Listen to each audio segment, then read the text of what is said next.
cas clinique. Voici un cas clinique important, donc que je vous ai amené aujourd'hui. Et puis vous allez voir à la fin de cet exercice, vous allez savoir que c'est un cas clinique très important et qui peut venir en examen. Donc maintenant, on dit cas clinique exercice. Maintenant, un homme de 58 ans, hypertendu. Déjà, il est connu hypertendu.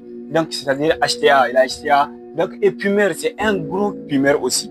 Donc, là, c'est grave. Consulte pour une douleur thoracique brutale aussi. C'est que la douleur là aussi, c'est brusquement, ça vient brusquement, donc brutal. Donc, maintenant, apparu au repos. C'est-à-dire la douleur là, apparu au repos depuis 1 heure. Donc, maintenant, comme je vous ai dit ici là, on vous dit depuis 1 heure, donc c'est-à-dire c'est donc en courte durée. Donc maintenant, la douleur est constructive, rétro aussi sternale. Donc maintenant, la douleur est constructive, très constructive même, et rétro aussi sternale, c'est-à-dire derrière le sternum. Donc ça vient derrière le sternum. Donc maintenant, irradiant vers donc les bras gauche. Donc c'est-à-dire il sent la douleur ici, et puis ça irradie vers les bras gauche. Ça irradie vers les bras gauche. Maintenant, et la mâchoire aussi, ça irradie au niveau des mâchoires ici. Donc, est-ce que vous voyez? Maintenant, les patients transpirent abondamment. Les patients la transpirent, ils versent donc le sueur, ils versent le sueur.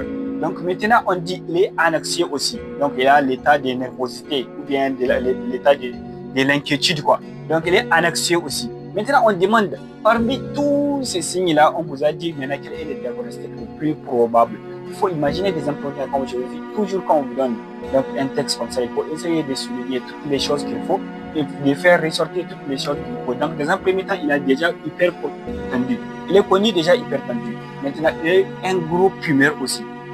Un gros pumeur aussi. Maintenant, la douleur, il y a la douleur là. Donc, la douleur qui apparaît brutale. Toujours si vous avez déjà une douleur, il faut donc caractériser la douleur là. Je vous ai dit plusieurs fois que si vous avez une douleur, il faut essayer de la caractériser. C'est une douleur qui apparaît brutale et aussi au repos. Donc ça là, c'est facteur aggravant. Au repos, maintenant depuis 1 heure, c'est devenu aussi brutal. Est-ce que vous voyez, c'est courte durée. Maintenant, la douleur est constructive aussi. Donc, il est constructible, c'est-à-dire ça sert rétro aussi sternal, irradiant vers les bras gauche. Donc, la mâchoire.